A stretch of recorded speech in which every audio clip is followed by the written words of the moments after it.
Halo semuanya, Assalamualaikum warahmatullahi wabarakatuh. Balik lagi dengan saya Ano di Bro Ano. Dan kali ini kita ngebahas tentang motor yang saya yakin ini menjadi racun buat kalian yang selama ini kepengen beli motor tapi pengennya yang iritnya minta ampun, perawatannya juga oke, nggak ada isu mengenai rangka-rangkaan. Dan motor ini pastinya adalah motor yang sangat amat familiar di tengah kalian, apalagi kalau bukan Yamaha.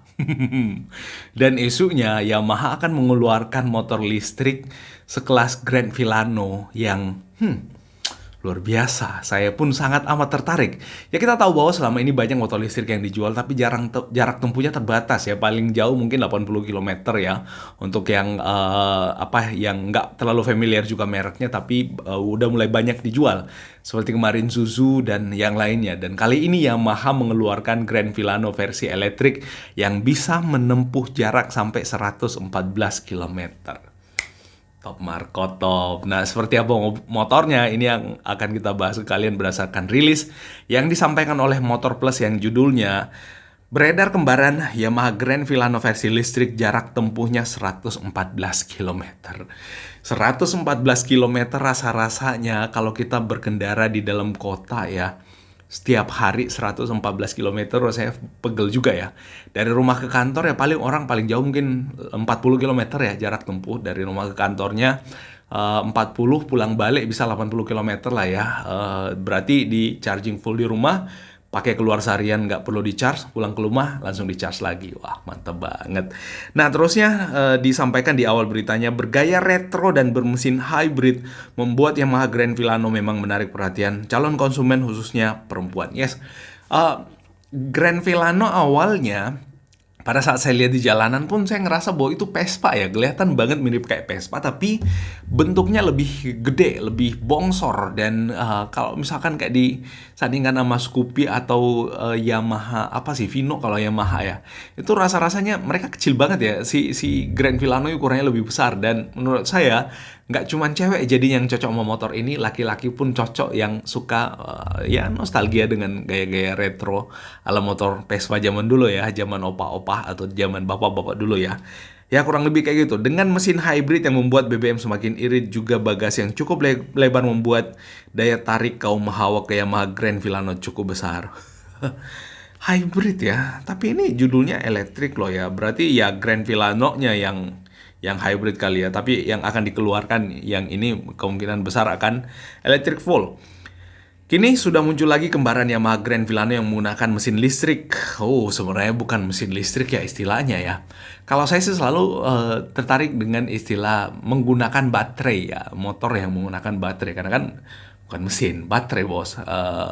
Menurut kalian gimana, cocok pakai nama mesin atau baterai? Tuliskan di kolom komentar yang ada di bawah. Tertarik gimana pendapat kalian?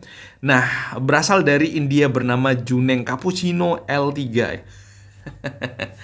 Ada-ada aja ya kalau motor produksi Vrindavan itu banyak nyelenehnya ya, tapi rada lucu juga ya. Kadang-kadang desain motor-motor buatan Vrindavan itu kalau nggak terlampau ekstrim, terlampau over, kadang-kadang kelihatan bagus juga ya. Kayak misalkan Bison generasi pertama kalau nggak salah itu buatan sana, kalau nggak salah ya, koreksi kalau keliru, itu keren juga. Tapi pas generasi keduanya aduh nggak begitu tertarik saya, tapi masing-masing orang beda. Lihat lampu depan bulat serta aksen dasi yang mirip dengan Yamaha Grand Filano. Ya, iyalah. Ya, mungkin menggunakan basis bodi Yamaha Grand Filano dengan chassis Yamaha Grand Filano tapi dengan tanpa mesin. Mesinnya diganti dengan baterai ya, kurang lebih. Dilansir dari Rusale, Juneng Cappuccino L3E memiliki kapasitas baterai 72 volt dan diklaim jarak tempuhnya mencapai 114 km. Lumayan sih jarak tempuhnya. Cuman saya penasaran nama top speednya dengan 72 volt itu kira-kira berapa sih top speed yang bisa dicatatkan oleh motor ini.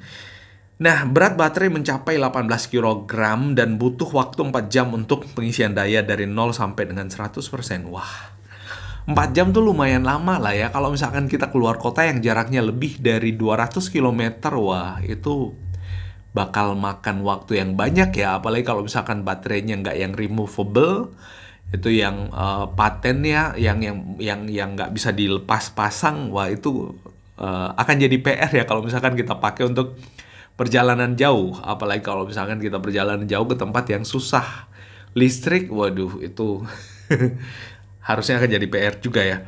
Nah, bagi kelas motor listrik jarak tempuhnya memang patut diacungi jempol, apalagi kecepatan maksimalnya bisa diklaim mencapai 80 km per jam. Wow, 80 km per jam aja ya.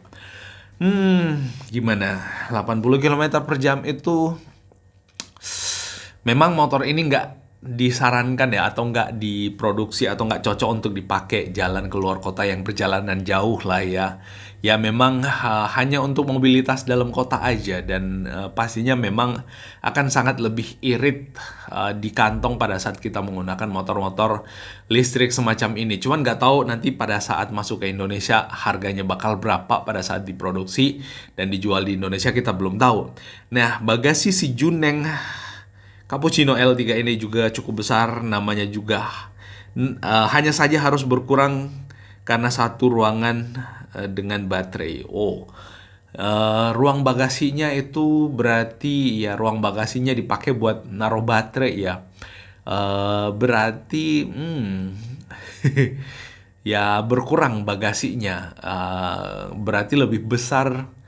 Posisi tangkinya di mana ya? Kalau tangki di bawah jok itu harusnya berarti lebih besar tangki kalau yang baterai daripada lebih besar baterai daripada tangki lah ya. Kalau misalkan harus mengurangi ruang bagasi, tapi itulah adanya, dan pastinya kita masih tetap menunggu Yamaha untuk benar-benar memasukkan motor ini supaya benar-benar bersaing di Indonesia, karena kita tahu bahwa dengan transformasi motor internal combustion ke motor listrik itu akan membuat para produsen-produsen motor baru itu banyak bermunculan, mulai dari produsen motor Cina, motor lokal, bahkan ada banyak, ada Polytron, ada Suzuki, dan ada banyak lah intinya yang bertransformasi ke motor listrik. Dan kita tunggu Yamaha dan Honda sebagai pemain motor besar untuk juga bersaing, dan tentunya harusnya mendapatkan trust lebih dari customer. Menurut kalian gimana?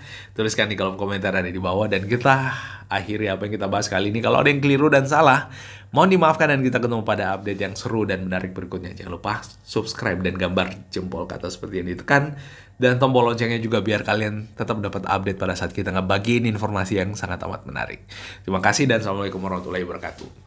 Bye-bye.